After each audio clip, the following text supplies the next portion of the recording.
إن الله وملائكته يصلون على النبي يا أيها الذين آمنوا صلوا عليه وسلموا تسليما. Jamaah sekalian, sallu ala Rasulillah. Kelahiran Nabi Muhammad sallallahu alaihi wasallam sebuah peristiwa yang cukup dahsyat. Apakah kelahiran manusia dahsyat? Kelahiran manusia dahsyat? Tidak, biasa saja. Kita semua lahir juga. Tapi ini beda sama yang beda. Beda sama yang lain sallallahu alaihi wasallam. Rasulullah sallallahu alaihi wasallam diceritakan sama ibunya Siti Aminah.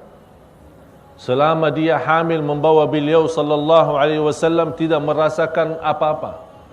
Tidak merasa lelah, tidak merasa sakit, tidak merasa keberatan sebagaimana ibu-ibu yang merasa saat dia hamil. Dan di malam melahirkan Rasulullah sallallahu alaihi wasallam, ibunya Siti Aminah melihat mimpi.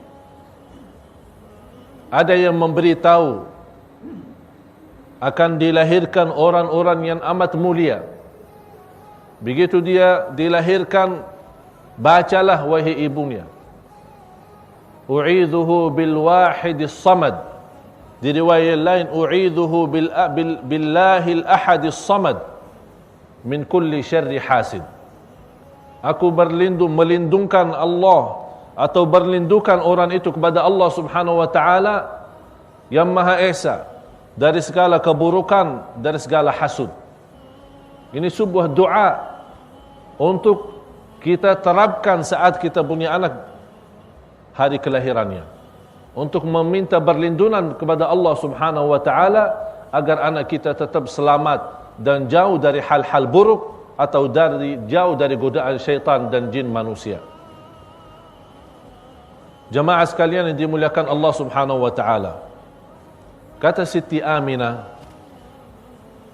sekarang kita kembali, biar Siti Aminah saja ibunya Rasul menceritakan apa yang terjadi. Siti Aminah menceritakan saat kelahiran Rasulullah sallallahu alaihi wasallam keluar cahaya yang amat besar. Sambil dari cahaya itu membentukkan gambar. Terlihat dalam isi gambar itu kota Basra, kemudian Asyam, bagian Iraq dan bagian Syam. Itu tanda apa? Terlihat cahaya. Karena di saat itu yang menguasai dua tempat itu adalah musuh Islam.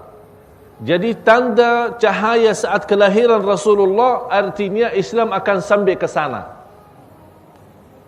Ini kabar gembira agar ibunya juga lebih tenang saat menghadapi memiliki anak seperti ini sallallahu alaihi wasallam.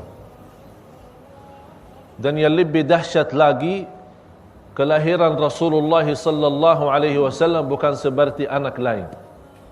Langsung beliau dilahirkan ke dunia ini dalam keadaan sujud, mengangkat kepalanya ke atas, menunjuk jarinya kepada langit. Wulida masruran makhtunan makhulan. Rasulullah sallallahu alaihi wasallam dilahirkan sudah disunat. Tidak perlu disunat. Kalau kita punya anak kan disunat. Kalau di hari yang ketujuh atau ada kebiasaan sambil sudah masuk kelas sekolah baru disunat. Padahal sunnah Rasulullah, kalau kita punya anak lelaki, kalau mau dikhitan, mau disunat di hari yang ketujuh. Ini sunnah Rasul. Dan terbukti secara medis itu lebih baik.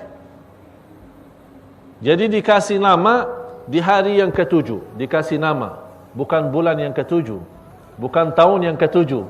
Sudah 7 tahun atau sudah 15 tahun. Alasannya kenapa? Dia masih kecil, kasihan. Tak ada yang lebih kasih sayang kepada anak kita lebih daripada Rasulullah sallallahu alaihi wasallam. Di hari yang ketujuh beri nama, disunat dan diakikah. Itu sunnah Rasulullah SAW. Ada lebihnya kalau lelaki dan perempuan boleh dicukur dia punya rambut kepala dan ditimbang di bagian emas terus jual. Dia punya berapa gram dengan harga emas, dengan harga itu kita berikan sedekahnya. Kelahiran Rasulullah SAW, cuba bayangkan jemaah sekalian, Rasulullah dilahirkan ke dunia dalam keadaan sujud. Sujud. Kepalanya menuju ke atas. Kemudian jarinya menuju ke atas kalimah syahadat, seolah-olah ada kalimah syahadat. Seperti ada seorang jamaah meninggal dunia, istrinya bertanya sama saya, dia begitu meninggal susah berbicara, tapi jarinya diajukan seperti tahiyat.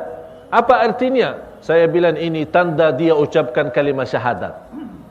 Walaupun dia tidak mampu mengucapkannya dalam lidahnya, tapi dia sudah mengucapkan lewat jarinya.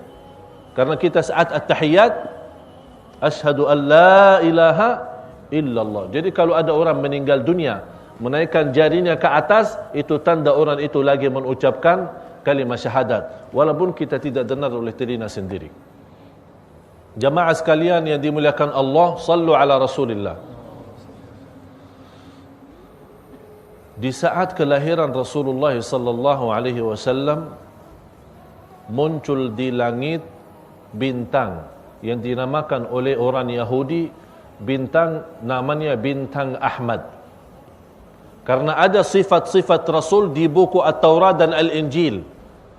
Dan orang Yahudi percaya akan muncul Nabi itu.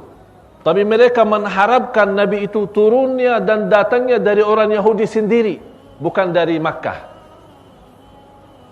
Begitu muncul bintang di langit itu, mereka melihat, itu sudah kelahiran Nabi zaman ini. Sudah datang Nabi. Di saat itu juga, di sebuah negeri, orang-orang Majusi memiliki sebuah api yang sudah dinyalakan, tidak pernah dibadamkan selama 1000 tahun. Ada sekelompok manusia yang suka menimbah api. Ngerti api? Jadi sembah api. Tidak mengenal Allah. Berapa lama bertahankan api itu tidak pernah dibadamkan, tidak pernah mati selama 1000 tahun. Dijaga terus, jangan mati. Dinyala terus, ditambah kayu, ditambah batu sampai biar nyala terus. Begitu kelahiran Nabi Muhammad sallallahu alaihi wasallam, langsung mati api itu. Allah Maha Kuasa. Termasuk kerajaan Kisra. Jatuhnya 14 gambar atau 14 jendela yang dijatuh di saat kelahiran Rasulullah SAW. Ditafsirkan oleh ahli ilmu di saat itu, ditafsirkan adalah kejatuhan kerajaan itu di saat itu. Ini semua tanda-tanda Islam itu akan tersebar. Mulai dari kelahiran Rasulullah SAW. Seolah-olah Allah memberikan tanda dan berita kepada seluruh manusia. Wahai manusia, telah datang yang membawa cahaya kepada Allah. Wahai manusia, telah datang yang membawa anda selamat dunia akhirat. Wahai manusia, telah datang orang-orang yang membawa dari kegelapan kepada cahaya, dari kezaliman kepada adil, dari kebohongan kepada jujur, dari khianat kepada amanat, dari hancuran menjadi bersatuan. Itulah Muhammad sallallahu alaihi wasallam. Sangat berguna, bermanfaat, terpilih oleh Allah menjadi orang-orang bukan hanya membawa umat Islam saja, membawa seluruh manusia kepada keselamatan.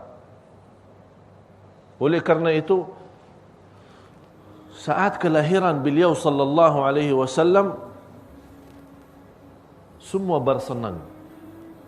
Kakeknya Abdul Muttalib, pamannya Rasulullah, Abu Lahab, yang kita sama-sama baca tabbat yada Abi Lahab wa tab, senang pas dia ada berita kelahiran Muhammad sallallahu alaihi wasallam. Malah Thuwaibah seorang pembantu di rumahnya Abi Lahab. Di saat Siti Aminah melahirkan, ada Thuwaibah di situ. Siti Thuwaibah ini habis kelahiran Rasulullah SAW, dia datang kepada Abu Lahab memberitahu, ini sudah Siti Aminah melahirkan. Akhirnya Abu Lahab membebaskan perempuan itu Thuwaibah menjadi orang-orang bebas. Sudah, mau kerja di mana saja silahkan.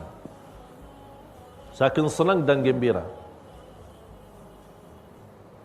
Pertama yang menyusui Rasulullah sallallahu alaihi wasallam adalah ibunya sendiri, Siti Aminah.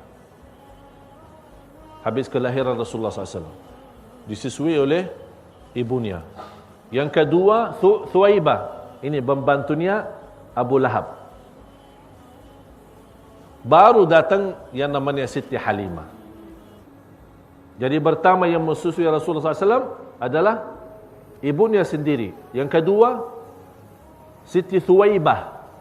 Thuwaibah itu adalah pembantu di rumahnya Abu Lahab. Yang ketiga baru Siti Halimah. Ada riwayat 8 orang yang pernah menyusui Rasulullah SAW. Tapi yang jelas, yang tidak ada berbeza pendapat antara ulama adalah 3 itu yang saya sebutkan. Dan kebiasaan orang Arab di saat punya anak baru dilahirkan, punya kebiasaan mereka menerimkan anak itu kepada daerah kampungan, ya, macam desa atau kampung atau daerah-daerah yang jauh dari kota. Apa hikmahnya? Karena kebiasaan mereka yang dipasarkan dan dididikkan di luar kota itu lebih berguna. Pertama untuk dalam bahasa, yang kedua dari sisi makanan, yang ketiga dari sisi cuaca, alam, dan yang keempat agar dia melihat bagaimana cara kehidupan orang-orang kampung dan orang miskin. Sudah Rasulullah sallallahu alaihi wasallam saat selesai disusui oleh ibunya, kemudian Thuwaibah dibawa Ummu Aiman kepada kakeknya Rasulullah adalah Abdul Muttalib. Abdul Muttalib begitu melihat Muhammad sallallahu alaihi wasallam, beliau sangat gembira dan bahagia. Dan beliau berkata, ini anak pasti memiliki kekuasaan dan kemuliaan yang luar biasa.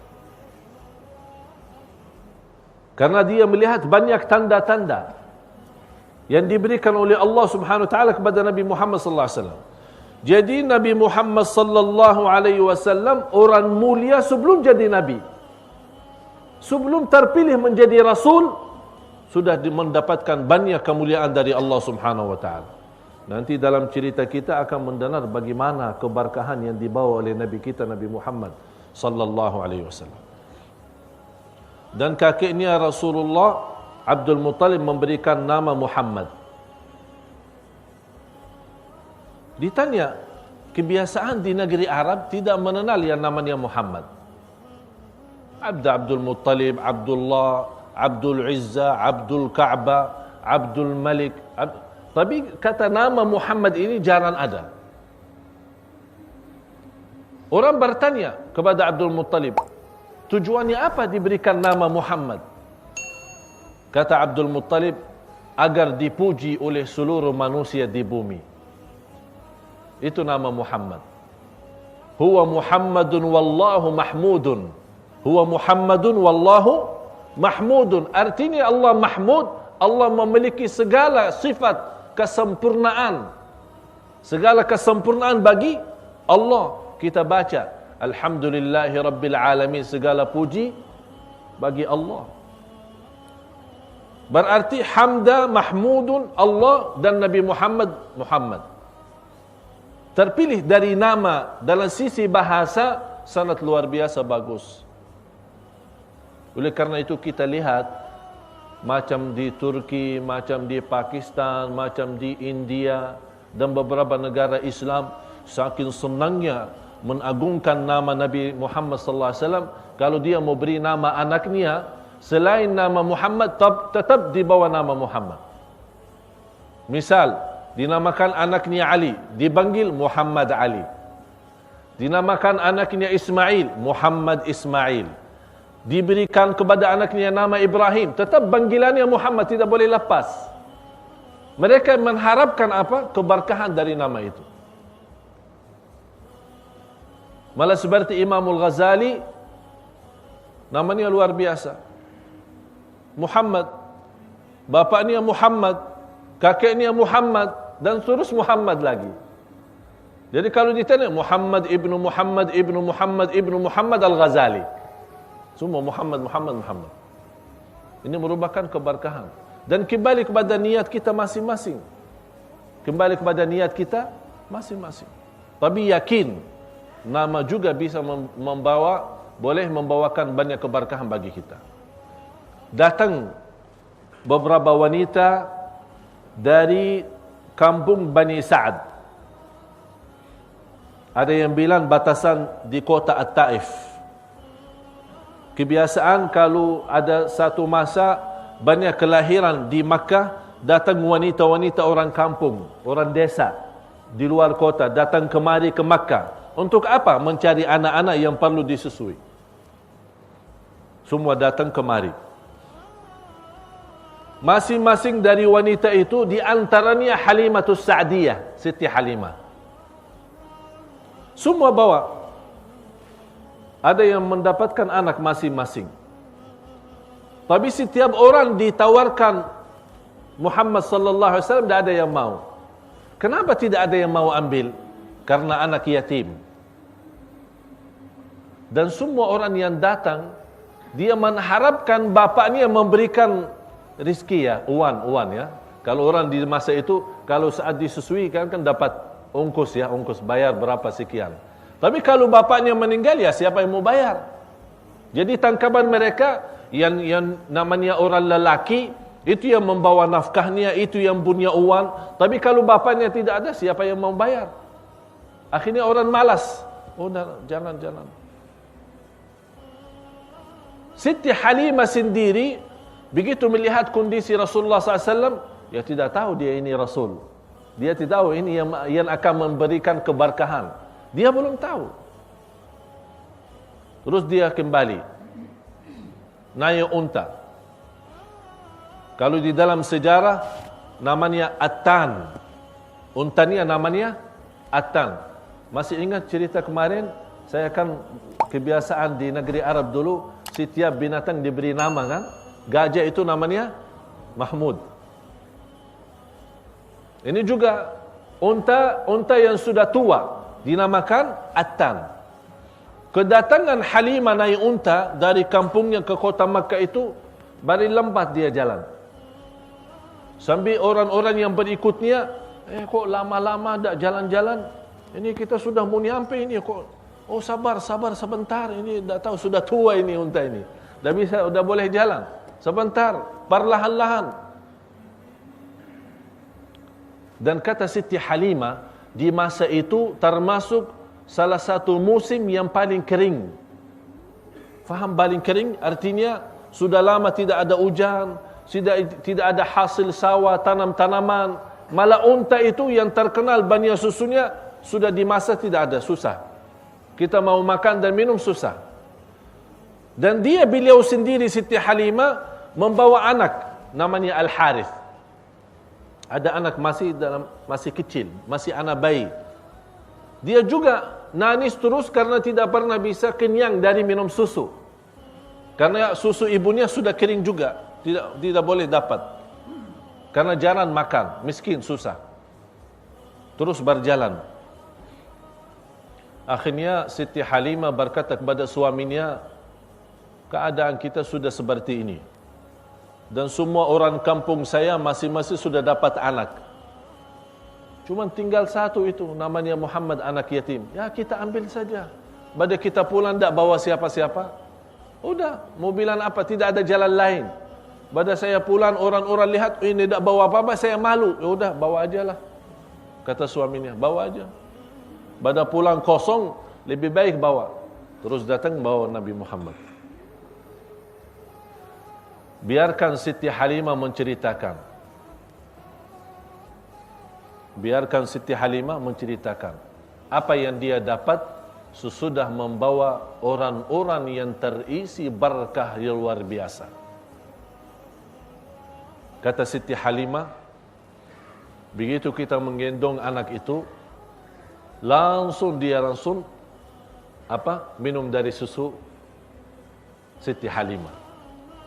Yang sebelumnya, kata Siti Halimah saja sendiri, saya masih belum boleh mendapatkan banyak susu untuk anak saya sendiri. Tapi begitu gendong anaknya, Masya Allah sudah terisi dia punya badan. Masya Allah. Ini barakah. Rasulullah SAW minum susunya sampai habis. Kemudian Al-Harith yang sebelumnya nangis saja, tidak mendapatkan enak tidur karena lapar terus. Begitu dia bersama Nabi Muhammad SAW, sudah bisa boleh kenyang, kemudian enak tidur. Kata Siti Halimah kepada suaminya, oh anak saya juga ikut tidur, subhanallah. Ada berita baru, tapi mereka belum tahu. Belum tahu di situ ada tangan Allah. Ada kekuasaannya Allah. Karena mereka membawa seorang yang amat mulia, Muhammad sallallahu alaihi wasallam. Apa yang terjadi selanjutnya? Dalam perjalanan mereka sampai pulang kampung, dan banyak keberkahan yang didapat oleh mereka, dan banyak rahasia-rahasia sejak kelahiran Rasulullah sallallahu alaihi wasallam dan sebelum menjadi nabi, yang insya-Allah kita akan sama-sama mendalami dan mempelajari dalam pertemuan yang akan datang. Semoga bermanfaat bagi kita semua, dan semoga insya-Allah sebagaimana kita sama-sama berkumpul di majlis ini, mudah-mudahan kita sama-sama jumpa lagi di surga Allah bersama Nabi Muhammad sallallahu alaihi wasallam. Innallaha wa malaikatahu yusalluna 'alan nabi ya ayyuhalladzina amanu sallu 'alaihi wa sallimu taslima. Allahumma salli wa sallim wa barik ala sayyidina Muhammad wa ala alihi wa sahbihi wa sallam. Walhamdulillahi rabbil alamin.